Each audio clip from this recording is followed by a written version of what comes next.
What's up, world? We're on our third vlog journal entry thing. And in honor of me having my last day of work at a hotel I've worked at for a year and a little bit now, tomorrow I wanted to talk about all of my jobs that I've had in my life outside of dance, and oh my god, just like the shit I've had to do as a normal person in the world. So yeah, whatever, let's get into it. My first job ever was well, technically it was when I was 14, and I assistant taught ballet classes so I could help my mom with tuition out at the studio that I was training at. But my first official paycheck that I took home job was In-N-Out Burger. So shout out. I took orders at the back window in my cute little tiny red apron that they made you meticulously tie around your waist with a safety pin. A giant like literally a giant safety pin. So low-key ended up getting fired from that job because I stopped showing up for personal reasons. Basically, I was having a mental breakdown, and nothing in the world existed outside of my tiny little reality because I was 16, 17. Anyways, my second job, my dad actually got me. I had moved into his house out in the boonies, and he used to go to a brewery a lot, and he basically got me a job as the host there, and I did not like that job. And I messed around, and I loved my coworkers. The waitresses really looked out for me because I helped them bus tables and stuff, and they thought it was funny. Shout out. And then I got in trouble for swearing at work because it was a family restaurant. The bar was upstairs and the restaurant was downstairs, and I ran between both. And then I've never been good at work professionalism. Anyways, so left that job because I went to college. I would get high in the parking lot before that. This turned out to be a trend in the coming years of my job history, if you will.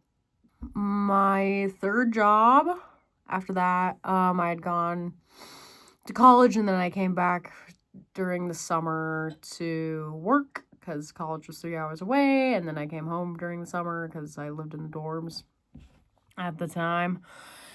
And I worked at a Lowe's garden center, and I would water plants and stock sometimes and help old ladies plan their garden beds, which was cute sometimes. And I really did love some of the flowers we had, and I still have videos of cute fat bumblebees that would come in and obviously come to see the flowers. But me and my coworkers would sneak out and hang out in her car and just get really baked, and no one knew or kept track. Didn't dance that summer. I had to work because college is expensive. Fourth job, right? Fifth? I don't remember. Was Amazon warehouse, and I was working the graveyard shift, so I would go in at 6 p.m. and I would leave at 6 a.m. It was crazy. I learned how to do all of the stations, so you could either print t-shirts, run and get blank shirts for the printers, package everything, or run the COVID table, which was the best one because you just check everyone's temperatures as you're coming in, and then you just sit there for the rest of the night. Reading or whatever you want to do. I was usually reading, or of course on my fucking iPhone.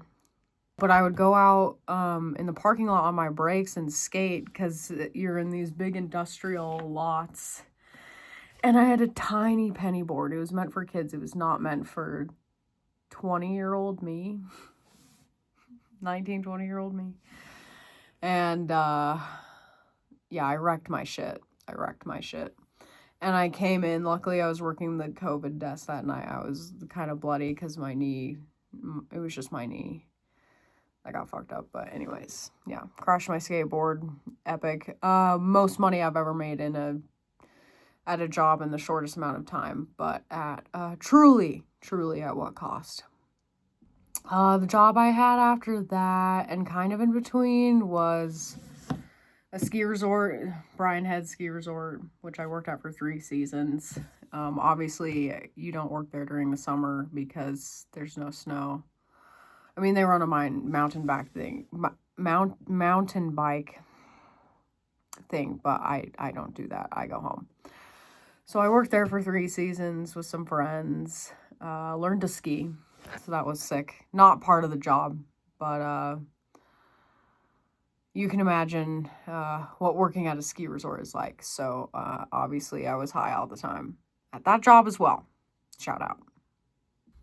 Then I was looking for work. I was living now full-time down in my college town. My job I had after that was this little pub called Pastry Pub. And I learned to make sandwiches, like just custom sandwiches and like stuff in the microwave. And then new owners bought the place and I kept working really hard and I got promoted to work in the back kitchen. So I started making fancy dinners and like grilling burgers and like there were some nights I was running it on my own. I learned different specials. It was really, really fun. A lot of hard work, but I enjoyed it and I was good at it. I remember one time my philosophy professor came in to eat and I made his shrimp Alfredo and I served it to him and was like, oh my God, I hope that you like it, Chris Phillips. Anyways, I got promoted and I got a raise, and then I had to quit because I saved enough money and I wanted to go back to school full-time and dance full-time. And the owners never treated me the same since, but I think it kind of blew up and then they don't own the place anymore, so rip. But that was the hardest I've ever worked at a real person job. Shout out Pastry Pub. So then I graduated college. This is fast forwarding in time. And then I worked at that summer camp. And then I went home for 2 weeks after summer camp. And then I moved immediately to New Zealand. I had to wait 2.5 months to get a work visa. So I didn't know if that was going to come through. It eventually did. And I worked at a bar / restaurant / hostel. So I did 2 jobs at one time. I would clean in the mornings. I would flip beds, clean rooms, clean public bathrooms. Mind you, it was really, really small, so I would go to work barefoot, and I lived literally in the back alley. So my walk to work was 30 seconds at most. I lived on property. And then in the evenings, I would go cook fish and chips. And let me tell you that I loved that job because I worked with my friends, but it was hellish. And it was really fucking hard work. I'll never forget, there was one night, our poor chef was bipolar. He was literally having a manic episode. While we were working, it was me, him, one other person on pizza. He's doing mains, I'm doing the fryers, and then We have a pizza oven. And we all have to do the dishes, by the way. We don't have a dishwasher because it's a small-ass kitchen. And then there's a bar up front. And tickets are coming through, and he literally can't keep track of the tickets because they print out on his side of the line. And there's already tickets fucking everywhere on the whole fucking line. They're overwhelmed, and then people keep coming back and saying, where's this food? And he's like, it never existed. But then the next day we found a whole container of tickets under his sauces. So shout out Mark, love you. After working there for 5 months, I was homeless in a van for a little bit. And then I got back to Auckland on the North Island. And I was like, fuck, I'm running out of money, even though I sold my van. So I did, of course, another job search. And I ended up getting 2 jobs, which was really fun. So I got a job at Q Theater as an usher and a bar back. So I would usher people to their seats, and it was really cool because I got to sit in the theater and watch plays and dance concerts for free.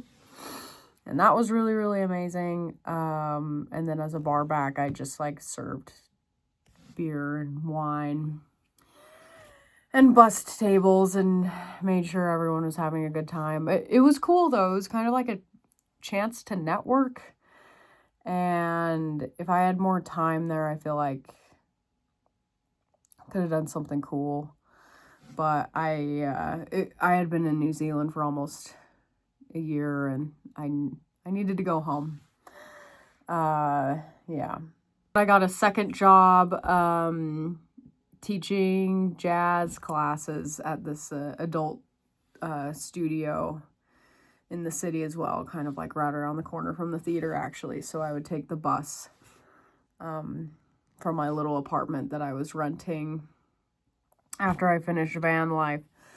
I'd take the bus into the city and go either teach or go see a show for free, basically. It was good, but I was going a little stir crazy just because I didn't I had one friend, and then also my landlord. So I had some friends, but you just get lonely sometimes traveling.